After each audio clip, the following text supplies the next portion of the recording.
një përshkallëzimi, një gjakderdhje apo një zgjidhje për të arritur në përfundim që të ketë zgjedhje të lira të parakoshme. Deklaratat e Vučićit tregojnë që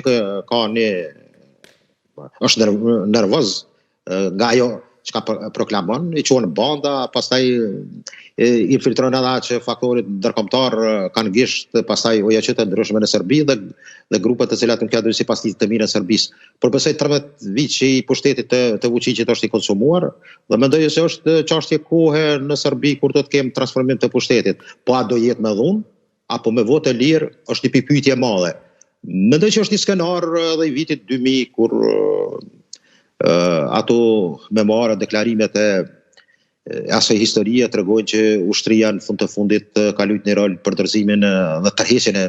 Slobodan Miloševićit në atë kohë me Koštuničin në atë rezultatin e zgjedhjeve të famshme që ka qenë edhe në ballotazh. Por mendoj që në Serbi kemi një situatë jashtëzakonisht interesante. Pjesa veriore ose Vojvodina në këtë rast ka, mund të them, një qendrim krejt tjetër, edhe bunti ose organizimi i këtyre protestave ka ardhur jo vetëm për shkakun të shembjes së asaj qatije, por mendoj që